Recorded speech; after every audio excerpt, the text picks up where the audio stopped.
Hello guys, how are you all? I am Dinesh Kuntal and I welcome to all of you in my YouTube channel.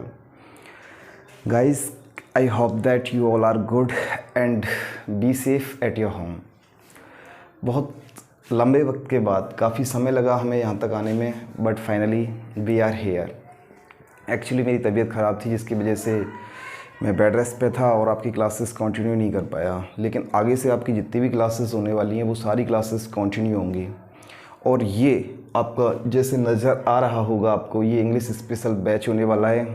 और मैं आपको काफ़ी सारे students के questions थे, काफ़ी सारे स्टूडेंट के मेरे पास में मैसेजेस आ रहे थे, तो मैं आपके काफ़ी सारे क्वेश्चंस के रिप्लाई आज साथ में लेके आया हूँ. और मैं आपको टोटली स्ट्रेटेजी, टोटली प्लानिंग के साथ में वो सारी शेयर करने वाला हूँ जो मैं जिस तरीके से अपना बैच ये रनअप करने वाला हूँ. तो सबसे पहले आते हैं, ये हमारा जो बैच होने वाला है ये इंग्लिश स्पेशल बैच होगा. इस इंग्लिश स्पेशल बैच में ऐसा क्या होगा जो बाकी के बैचेस से डिफरेंट होगा, उन चीज़ों पे हम लोग एक बार डिस्कस कर लेते हैं. तो इन्हीं चीज़ों को मैं डिवाइड कर देता हूँ स्टेप के साथ में. और सबसे पहले आता है आपका स्टेप नंबर 1. और स्टेप नंबर 1 में क्या आता है? स्टेप नंबर 1 में माय डियर स्टूडेंट्स आपके वो रिलेवेंट क्वेश्चंस हैं जो मैक्सिमम स्टूडेंट के माइंड में होते हैं. और वो क्वेश्चंस क्या होते हैं? सर कई बार स्टूडेंट मैसेज करके बोलता है कि सर हमें एयरफोर्स का करा दो, सर हमें एनडीए का करा दो, सर हमें सीजीएल का करा दो, सर हमें बीएसटीसी का करा दो, सर हमें बैंकिंग का करा दो. तो माय डियर स्टूडेंट्स मैं आपको ये बता देना चाहता हूँ कि आगे से हमारा ये जो इंग्लिश स्पेशल बैच होने वाला है ये बैच ऐसा बैच होगा जो ऑल कॉम्पिटिटिव एग्ज़ाम्स को कवर करते हुए चलेगा. ऑल कॉम्पिटिटिव एग्ज़ाम्स, चाहे आप स्टेनो की तैयारी कर रहे हो, चाहे आप एनडीए की तैयारी कर रहे हो, चाहे आप बैंक की तैयारी कर रहे हो, चाहे आप किसी स्टेट लेवल एग्ज़ाम की तैयारी कर रहे हो, ये आपका जो इंग्लिश स्पेशल बैच है ये ऑल कॉम्पिटिटिव एग्ज़ाम्स कवर करेगा. इसका मतलब मैं आपसे ये भी कह सकता हूँ कि एक बार इंग्लिश पढ़ने के बाद में आपको दोबारा इंग्लिश पढ़ने की ज़रूरत नहीं होगी. हाँ डियर, आपको दोबारा कहीं भी इंग्लिश पढ़ने की ज़रूरत नहीं होगी. दूसरा, अब मैं बात कर लेता हूँ स्टेप नंबर 2 पे. अगर मैं स्टेप नंबर 2 की बात करता हूँ तो स्टेप नंबर 2 में आता है कि सर इस बैच का जो लेवल है वो लेवल क्या रहने वाला है. इस बैच का लेवल क्या रहने वाला है? कई बार स्टूडेंट के माइंड में ये क्वेश्चंस आते हैं और वो कहता है कि सर मेरा तो इंग्लिश बहुत ज़्यादा कमज़ोर है, सर मैंने तो 10th क्लास की इंग्लिश छोड़ी है, सर मैंने तो बचपन से ही मेरी इंग्लिश कमज़ोर रही है, क्या सर मैं कवर कर पाऊँगा, क्या मैं कवर कर पाऊँगा? तो माय डियर स्टूडेंट्स मैं आपको बता देना चाहता हूँ कि ये जो हमारा बैच है इसका जो लेवल है वो लेवल रहने वाला है 0 to एडवांस. इसका जो लेवल है माय डियर स्टूडेंट्स वो लेवल रहने वाला है 0 to एडवांस. इसका मतलब मैं ये कह सकता हूँ कि वो स्टूडेंट जो ये पूछते हैं सर क्या हमने कभी इंग्लिश नहीं पढ़ी, हमारी इंग्लिश समझ आएगी? बिल्कुल आएगी माय डियर, बिल्कुल आएगी, क्योंकि मैं इस बैच को स्टार्ट करने वाला हूँ बिल्कुल 0 लेवल से और इस बैच को मैं लेके जाऊँगा एडवांस्ड लेवल तक. इसका मतलब जहाँ पे आपका ये जो बैच है इसका मतलब हो जाता है कि ये बैच आपका रहेगा 0 to एडवांस तक. कहाँ तक जाएगा माय डियर? 0 to एडवांस तक. Is that clear? तो वो कोई स्टूडेंट जो ये कहता है कि सर मुझे इंग्लिश समझ नहीं आती, ये बैच उनके लिए भी है. जो स्टूडेंट ये कहता है कि सर मेरी इंग्लिश तो बहुत अच्छी है, मुझे एडवांस लेवल की इंग्लिश पढ़नी है, तो माय डियर स्टूडेंट्स ये उनके लिए भी है. Got it? अगला आता है आपका स्टेप नंबर 3. और स्टेप नंबर 3 में मैं आपको वो बताने वाला हूँ जो आपने भी नहीं सोचा होगा. वो क्या है? वो मैं आपको बताने वाला हूँ कि माय डियर स्टूडेंट्स इस इंग्लिश स्पेशल बैच का जो सिलेबस है वो सिलेबस किस अकॉर्डिंग चलने वाला है, इसका सिलेबस क्या रहने वाला है. इस इंग्लिश स्पेशल बैच का जो सिलेबस है वो किसके अकॉर्डिंग चलेगा. ये क्वेश्चंस काफ़ी रिलेवेंट क्वेश्चंस हैं माय डियर स्टूडेंट्स, जो बच्चा बार बार क्वेश्चंस पुटअप करता रहता है. और अगर उनको ये सारे क्वेश्चंस के रिप्लाई अगर अभी मिल जाएं तो ये ज़्यादा बेनिफिशियल होता है. मैं आपको स्टार्टिंग में ही इसीलिए सारी प्लानिंग अपनी बता के चल रहा हूँ. अगर मैं आपसे बात करूँ इसके सिलेबस की तो माय डियर स्टूडेंट्स जो सिलेबस होता है वो हमेशा याद रखना, इंग्लिश का सिलेबस 2 हिस्सों में बटा होता है. इंग्लिश का जो सिलेबस होता है वो दो हिस्सों में बटा होता है, जिसमें एक आता है आपका ट्रेडिशनल सिलेबस, एक आता है माय डियर आपका ट्रेडिशनल सिलेबस, ट्रेडिशनल सिलेबस। दूसरा जो आता है ट्रेडिशनल सिलेबस, पहले हम ट्रेडिशनल सिलेबस पे ही बात कर लेते हैं कि आखिर ट्रेडिशनल सिलेबस होता क्या है। My dear students, traditional syllabus का मतलब हो जाता है प्रीवियस एग्ज़ाम्स को कवर करते हुए चलना। ट्रेडिशनल सिलेबस का मतलब होता है प्रीवियस एग्ज़ाम्स को कवर करते हुए चलना, वो सारा एग्ज़ाम का लेवल जो आपसे पहले पेपर्स में पूछा जा चुका है। कई बार क्या आपको नहीं लगता कि जो सिलेबस होता है या जो क्वेश्चंस होते हैं वो रिपीट होते हैं। अगर मैं बात करूं इंग्लिश की, जैसे वोकैब हो गई आपकी एग्ज़ाम्स में रिपीट होती है बार बार, एरर्स हो गए आपके एग्ज़ाम्स में रिपीट होते हैं, फिल इन द ब्लैंक्स हो गए आपके एग्ज़ाम्स में रिपीट होते हैं। तो कई बार हम लोग जो पढ़ रहे होते हैं इंग्लिश को, वो पढ़ रहे होते हैं ट्रेडिशनल सिलेबस को। इसका मतलब प्रीवियस एग्ज़ाम्स को कवर करते हुए, प्रीवियस एग्ज़ाम्स में क्या पूछा हमसे जा चुका है उसको कवर करते हुए हम आगे की तरफ चलते हैं। समझ आता है सर। दूसरा माय डियर स्टूडेंट्स, दूसरा जो आता है आपका वो आता है एक्सपेक्टेड सिलेबस, या मैं इसी को दूसरे नाम से भी बोल सकता हूं, जिसे हम कह सकते हैं updated syllabus. Updated syllabus sir ये क्या होता है? सिलेबस दो तरीके से पढ़ लिया हमने, एक होता है ट्रेडिशनल सिलेबस। ट्रेडिशनल सिलेबस का मतलब हो जाता है प्रीवियस एग्जाम्स को कवर करना, जो पिछले पेपर्स में हमसे पूछा जा चुका है उसी को कवर करते हुए कि इस लेवल का पेपर आता है और इस लेवल का पेपर हमसे पूछा जाता है, हम उसको कवर करते हुए आगे की तरफ चलते हैं। एक आता है आपका एक्सपेक्टेड या updated syllabus. My dear students, ये क्या होता है इसको समझना बच्चे। अगर मैं इस एक्सपेक्टेड या अपडेटेड सिलेबस की बात करता हूं तो इसका मतलब हो जाता है जो आप यहाँ पे लिखा हुआ देख रहे हो एडवांस लेवल। इसका मतलब क्या है? इसका मतलब ये होता है कि वो सारे क्वेश्चंस जो हमसे प्रीवियस ईयर्स में पूछे नहीं गए, लेकिन ऐसा तो नहीं है कि वो आगे भी नहीं पूछे जाएंगे। मैं ये तो नहीं कह सकता कि वो आगे भी पूछे नहीं जाएंगे।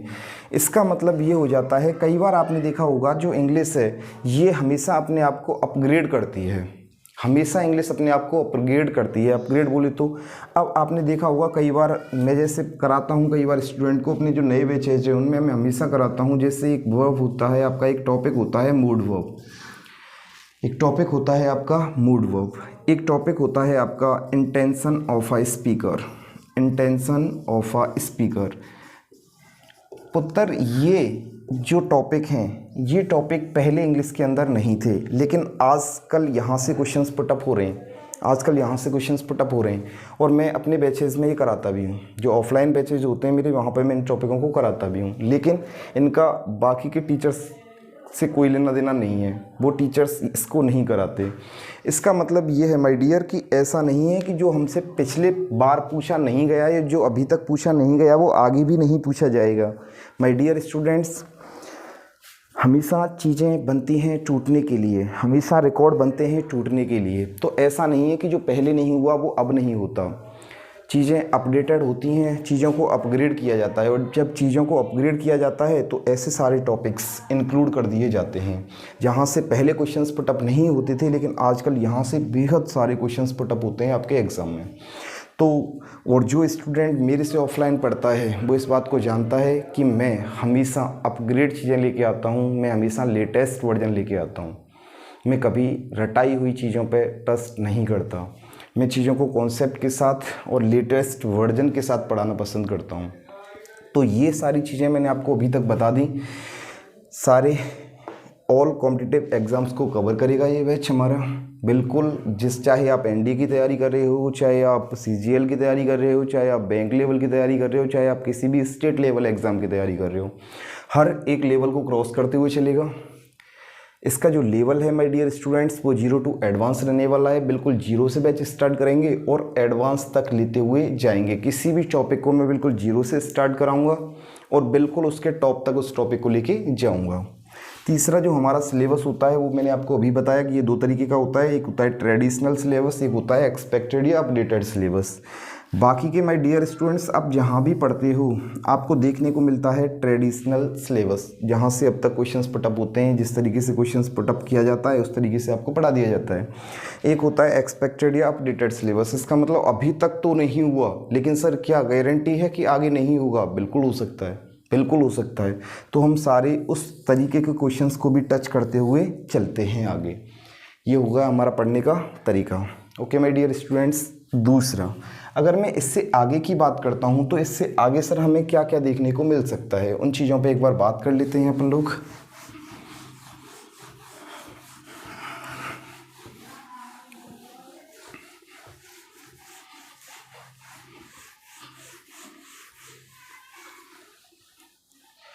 तो माय डियर, अगर मैं इससे आगे बात करता हूँ, तो इससे आगे चल करके आता है आपका इंग्लिश। और मैं अगर इंग्लिश की बात करूं तो माय डियर स्टूडेंट्स, ये जो इंग्लिश होती है ना, इस इंग्लिश के 3 पिलर होते हैं। इस इंग्लिश के पिलर होते हैं माय डियर 3। और वो 3 कौन कौन से होते हैं वो समझने की कोशिश करते हैं। सबसे पहला इसका जो पिलर होता है इंग्लिश का, वो होता है ग्रामर। वो होता है माय डियर ग्रामर। इंग्लिश का जो पहला पिलर होता है वो क्या होता है आपका? ग्रामर। अगर मैं इस ग्रामर की बात करूं तो माय डियर स्टूडेंट्स, हमेशा याद रखना इस ग्रामर को भी बांटा जाता है 2 पार्ट्स में। और वो कौन कौन से होते हैं वो समझने की कोशिश कर लेते हैं एक बार। अगर मैं ग्रामर की बात करूं तो इसमें एक पार्ट आता है आपका पार्ट्स ऑफ स्पीच। इसमें एक पार्ट आता है आपका पार्ट्स ऑफ स्पीच। अगर मैं पार्ट्स ऑफ स्पीच की बात करता हूँ तो आप सभी जानते हो कि पार्ट्स ऑफ स्पीच इंग्लिश में कितनी होती हैं? 8। My dear students, parts of speech English में कितनी होती हैं? 8। ओके पुत्र, कौन कौन सी होती हैं सर? बच्चे, एक होता है आपका नाउन, एक होता है आपका प्रोनाउन, एक होता है आपका एडजेक्टिव। माय डियर, इसे बोला जाता है एडजेक्टिव, ना कि एडजेक्टिव। इसे एडजेक्टिव बोला जाता है, ना कि एडजेक्टिव। अगर आपको किसी भी वर्ड में माय डियर डी के बाद में अगर आपको जे दिखाई देता है तो हमेशा याद रखना वो जो डी होता है वो हमेशा साइलेंट होता है, उसका कभी भी प्रोनाउंस नहीं किया जाता। जैसे आपने कई बार देखा होगा तो आपको देखने के लिए मिल जाता है एडजस्ट। लिख देता हूँ, मैंने कहा कई बार आपको देखने के लिए मिलता है बच्चे ये एडजस्ट। इसे आप लोग बोल देते हो एडजस्ट। ना बच्चे ना, हमसे ना हो पाएगा। इसे एडजस्ट नहीं, इसे एडजस्ट बोला जाता है, एडजस्ट बोला जाता है। इसका जो डी होता है बच्चे वो कैसा होता है? साइलेंट। चलो आगे मूव करते हैं। एडजेक्टिव हो गया आपका। एडजेक्टिव के बाद अगर मैं आगे चलता हूँ तो डियर आता है आपका वर्ब। क्या आता है बच्चे? वर्ब, ना कि वर्ब। बराबर नहीं होता बच्चे, इसमें जो आर होता है वो कैसा होता है? साइलेंट। इसे बोला जाता है वर्ब। आगे चलते हैं तो इससे आगे आता है बच्चे आपका एडवर्ब।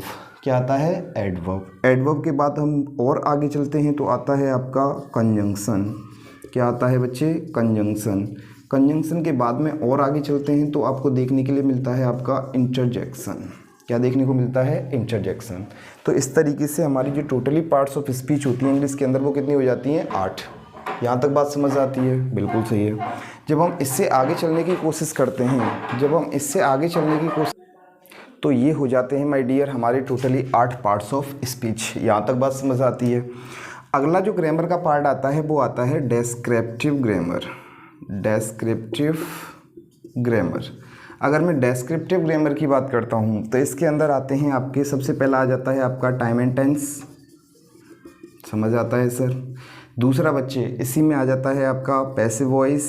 समझ आता है सर? तीसरा बच्चा इसी के अंदर आ जाता है आपका इनडायरेक्ट स्पीच, जिसे आप नरेशन बोलते हो, इनडायरेक्ट स्पीच। तो ये हो जाता है आपका टोटली ग्रामर का पार्ट। यहाँ तक बात समझ आती है। जब मैं इससे आगे चलने की कोशिश करता हूँ तो अगला पार्ट, जो अगला पिलर है इंग्लिश ग्रामर का, वो आता है बच्चे आपकी वोकेबलरी। वो आता है आपका वोकैब सेशन। अगर मैं इस वोकैब सेशन की बात करता हूँ तो इस वोकैब सेशन में आपसे पूछा जाता है एंटोनिम, आपसे पूछ लिया जाता है सिनोनिम, आपसे बच्चे पूछ लिया जाता है वन वर्ड सब्स्टिट्यूशन, ये भी समझ आता है। आपसे पूछ लिया जाता है बच्चे ईडियम एंड फ्रेजेस। समझ आता है सर? उसके बाद आपसे कई बार पूछ लिए जाते हैं फ्रेजल वर्ब। फ्रेजल वर्ब बच्चे याद रखना, आज के समय मैंने जैसा कि आपको अभी बताया था एक्सपेक्टेड, सिलेबस के बारे में। तो जो एक्सपेक्टेड सिलेबस की अगर मैं बात करता हूँ तो पहले जो आपके क्वेश्चंस थे वो पूछे जाते थे ईडीएम से। कहाँ से पूछे जाते थे? ईडीएम से। लेकिन आजकल एसएससी ने अपना पैटर्न बदल दिया है और वो आजकल सबसे ज़्यादा जो क्वेश्चंस पुटअप कर रहा है वो फ्रेजल वर्ब से कर रहा है। नियर बाई अभी तक जितने भी एग्ज़ाम्स हुए हैं उनमें जहाँ से भी क्वेश्चंस पुटअप होता है बच्चे वो ईडियम्स की बजाय ज़्यादा प्रायोरिटी देता है फ्रेजल वर्ब को। यहाँ तक समझ आता है।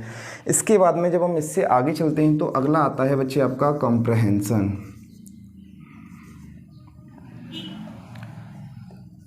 इससे आगे चलने पे आपका आता है कॉम्प्रहेंसन। और अगर मैं बात करूँ कॉम्प्रहेंसन की तो कॉम्प्रहेंसन में आपसे पूछ लिया जाता है क्लोज टेस्ट। बच्चे आपसे पूछ लिया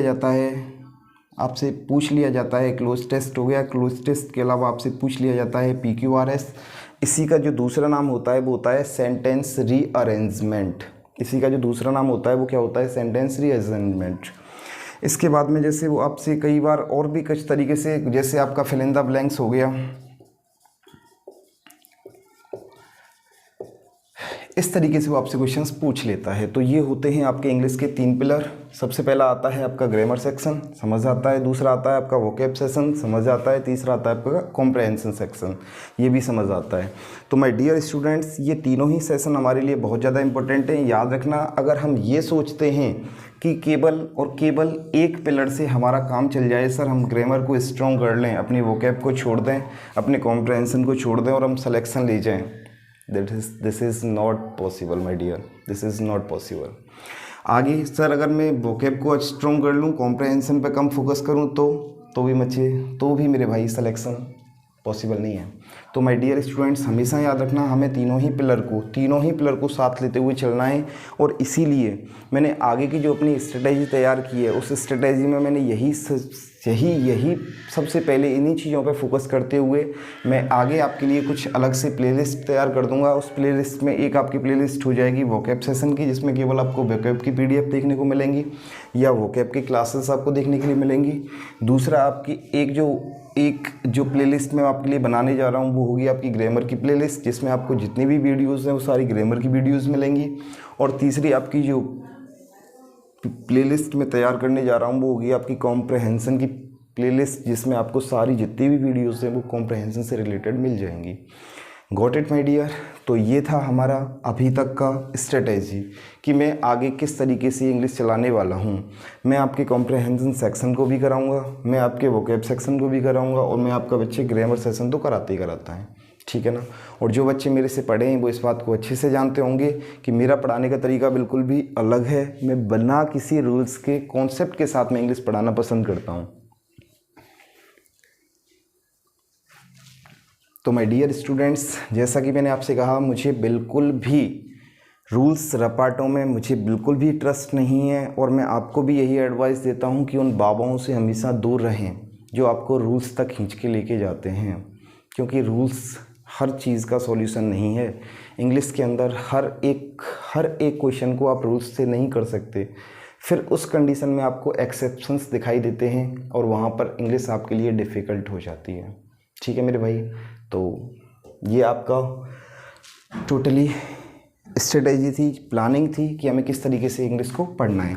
अब चलता हूँ मैं आगे। जब हम आगे चलते हैं तो मैं आज इंग्लिश की छोटी सी बेसिक चीज़ों को लेके आपसे थोड़ी सी बात कर लेता हूँ। उसके बाद आपके टॉपिक्स से रिलेटेड जो वीडियोज़ है वो मैं आपको कल से अपलोड करूँगा। और बहुत ही जल्दी मेरी ये कोशिश भी चल रही है कि मैं आपके लिए लाइव क्लासेस प्रोवाइड करा दूँ। बहुत जल्दी बच्चे मैं आपके लिए लाइव क्लासेस भी प्रोवाइड करा दूँगा। अगर मैं आपसे बात करूं इंग्लिश की तो माय डियर, सबसे पहले हमेशा एक बात याद रखना, वो ये है कि जो इंग्लिश होती है ये बच्चे अपने आप में कोई सब्जेक्ट नहीं है। पुत्र ये अपने आप में कोई सब्जेक्ट नहीं है। हमेशा याद रखना, जो इंग्लिश होती है वो अपने आप में एक लैंग्वेज होती है। और इसीलिए मैं आपसे बार बार कह रहा हूँ कि बेटे किसी भी लैंग्वेज को आप रूल से नहीं पढ़ सकते। आप बच्चे किसी भी लैंग्वेज को रूल से पढ़ ही नहीं सकते। इम्पॉसिबल टास्क है ये किसी भी पढ़ने के लिए। तो मैंने कहा इंग्लिश अपने आप में बच्चे कोई सब्जेक्ट नहीं है। इंग्लिश अपने आप में एक लैंग्वेज है और लैंग्वेज को कॉन्सेप्ट के साथ पढ़ा जाता है, ना कि रूल्स के साथ। दूसरा, बच्चे किसी भी लैंग्वेज को जो पढ़ने का सही तरीका होता है वो पढ़ने का सही तरीका होता है उसकी अप्रोच क्या है। अगर आप किसी भी लैंग्वेज को पढ़ रहे हो, बेसिकली मैं आपसे इंग्लिश लैंग्वेज की बात कर रहा हूँ यहाँ पे, तो चाहे आप कोई भी लैंग्वेज पढ़ रहे हो बच्चे, उसको पढ़ा जाता है हमेशा अप्रोच के साथ में। अब सर ये अप्रोच क्या होती है? तो माय डियर स्टूडेंट्स, ये जो अप्रोच होती है वो हमेशा याद रखना, अप्रोच होती है दो तरह की। एक होती है आपकी सब्जेक्टिव अप्रोच, और बच्चे एक होती है आपकी ऑब्जेक्टिव अप्रोच। एक होती है आपकी सब्जेक्टिव अप्रोच और एक होती है आपकी ऑब्जेक्टिव अप्रोच। ये सब्जेक्टिव अप्रोच क्या है वो समझने की कोशिश करते हैं। तो बच्चे ये सब्जेक्टिव अप्रोच होती है किसी भी इंसान का पर्सनल पॉइंट ऑफ व्यू, किसी भी इंसान का पर्सनल पॉइंट ऑफ व्यू। किसी भी चीज़ को देख के, किसी भी सेंटेंस को देख के मैं पर्सनली उस सेंटेंस के बारे में क्या सोचता हूँ, ये होता है मेरा personal point of view and it is called subjective approach. अगला आता है हमारा ऑब्जेक्टिव अप्रोच क्या होती है। तो मैंने कहा बच्चे ऑब्जेक्टिव अप्रोच का मतलब होता है एग्जामिनर्स, या मैं ये कह सकता हूँ others point of view, others point of view. किसी भी सेंटेंस को देखने के बाद में उस सेंटेंस के बारे में हमारे एग्जामिनर का या कुछ हमारे सामने जो और लोग बैठे हुए हैं उनका पॉइंट ऑफ व्यू क्या है, ये समझना ही अपने आप में बच्चे क्या कहलाता है, ऑब्जेक्टिव अप्रोच। क्या कहलाता है बच्चे, ऑब्जेक्टिव अप्रोच। और हमेशा याद रखना, इंग्लिश को पढ़ने का जो सही तरीका है वो हमेशा इंग्लिश को कभी भी सब्जेक्टिव अप्रोच के साथ नहीं पढ़ा जाता। इंग्लिश को जब भी पढ़ा जाता है बच्चे ऑब्जेक्टिव अप्रोच के साथ पढ़ा जाता है। कैसे पढ़ा जाता है, ऑब्जेक्टिव अप्रोच के साथ। अब मैं इसी अप्रोच का आपको 2 मिनट के लिए बच्चे खेल दिखाना चाहूँगा, और वो खेल क्या है वो समझने की कोशिश करते हैं। आपसे मैं बार बार ना कहूँगा, आप स्क्रीनशॉट ले लिया करें। मैं एक बार अलग हट जाता हूँ, आप इसका स्क्रीनशॉट लें, फिर मैं आगे चलता हूँ।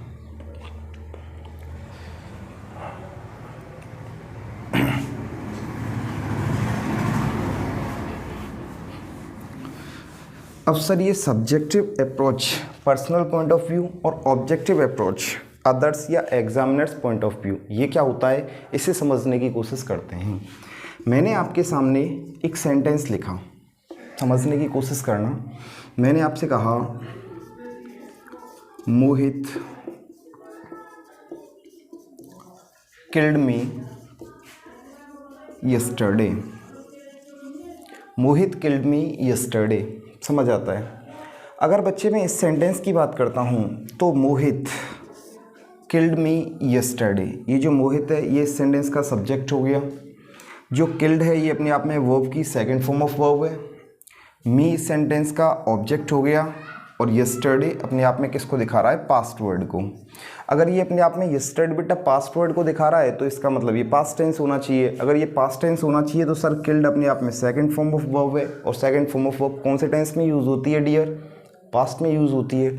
तो इसका मतलब ये सेंटेंस सही होना चाहिए, इसका मतलब ये सेंटेंस सही होना चाहिए। सेंटेंस में तो कोई कमी नहीं है। ग्रामर के अकॉर्डिंग देखा जाए तो बच्चे इस सेंटेंस के अंदर कोई कमी नहीं है, सेंटेंस 100% सही है, लेकिन ये सेंटेंस एक्चुअल में गलत है। जी हाँ, ये सेंटेंस एक्चुअल में गलत है। अब ये गलत क्यों है वो समझने की कोशिश करते हैं। बच्चे एक बात बताना, इंग्लिश में जो आप लोग आई यूज़ करते हो वो आई आप किसके लिए यूज़ करते हो? सर आई यूज़ होता है स्पीकर के लिए। आई यूज़ होता है बच्चे किसके लिए? स्पीकर के लिए। स्पीकर का मतलब बोले तो जो किसी सेंटेंस को बोलता है उसके लिए हम आई यूज़ करते हैं, समझ आता है सर। तो मैंने कहा मोहित किल्ड मी यस्टरडे, मोहित ने किल्ड मार दिया था मी मुझे यस्टरडे कल। बच्चे एक बात बताओ, इस सेंटेंस को बोलने वाला कौन है? इस सेंटेंस को बोलने वाला मैं हूँ सर। आई है स्पीकर बोलने वाला, तो मैंने इस सेंटेंस को बोला ही है। जब मैंने इस सेंटेंस को बोला है तो मैंने बोला क्या है कि मोहित ने कल मुझे मार दिया था, मोहित ने मुझे कल मार दिया था। माय डियर एक बात बताओ, अगर स्पीकर इसका मतलब बोल इस सेंटेंस को मैं रहा हूँ और मैं बोल क्या रहा हूँ कि मोहित ने मुझे कल मार दिया था। अगर बच्चे मुझे कल मोहित ने मार ही दिया था तो मैं इस सेंटेंस को बोलने के लिए आया कहाँ से? समझने की कोशिश करना। अगर मोहित ने मुझे कल मार ही दिया था तो मैं आज इस सेंटेंस को बोलने के लिए आया कहाँ से? मैं इस सेंटेंस को बोल कैसे रहा हूँ? क्योंकि मैं तो कल मर ही गया था। अगर मैं मर ही गया था तो मैं आज सेंटेंस को बोलने के लिए कैसे आ गया। तो माय डियर स्टूडेंट्स, इसका मतलब ये हो जाता है कि ये सेंटेंस अप्रोच पे जाके, ग्रामर में सेंटेंस सही हो सकता है, फ़र्क नहीं पड़ता, लेकिन ये सेंटेंस अप्रोच पे जाके हो जाता है गलत। कैसा हो जाता है डियर? अप्रोच पे जाके गलत। मैं आपको यही सिखाने की बार बार कोशिश कर रहा हूँ बच्चे कि आप जहाँ भी पढ़ते हो, जैसा भी पढ़ते हो, बहुत अच्छी बात है, लेकिन जब भी पढ़ो, किसी भी टॉपिक को पढ़ो बेटा, किसी भी टॉपिक को पढ़ने के लिए उसके रूल्स को पढ़ने की ज़रूरत नहीं है। किसी भी टॉपिक को पढ़ने के लिए आपको उसके रूल्स पढ़ने की ज़रूरत नहीं है, क्योंकि अगर आप रूल्स रपाटे के चक्कर में फंसोगे तो रूल्स रपाटे में तो आपको यही सिखाया जाता है। और क्या सिखाया जाता है कि यदि किसी सेंटेंस में यस्टरडे आ रहा है तो इसका मतलब वो पास्ट इंडेफिनिट है। अगर वो पास्ट इंडेफिनिट है तो उसमें वर्ब की सेकंड फॉर्म यूज़ होती है। अगर उसमें वर्ब की second form of verb use होती है तो इसका मतलब ये सेंटेंस सही है, इसका मतलब तो इसमें कोई कमी नहीं है। जबकि बच्चे एक्चुअल में ये सेंटेंस कैसा है? गलत है। कुछ समझ पा रहे हो मैं क्या सिखाना चाह रहा हूँ? तो बच्चे इसका मतलब ये है कि इंग्लिश को आप जब भी पढ़ो अप्रोच के साथ में पढ़ो, ये रूल्स रपाटे के चक्कर में बिल्कुल भी ना पढ़ें। तो ये मैंने अभी तक आपको जो भी सिखाया था ये अप्रोच का खेल था। और माय डियर, ये अपनी क्लासेस कंटिन्यू होंगी कल से। ये अपनी क्लासेस जो हैं वो कंटिन्यू कब से होंगी माय डियर? कल से। इसीलिए आगे का खेल देखने के लिए बने रहिए मेरे साथ। Thank you very much.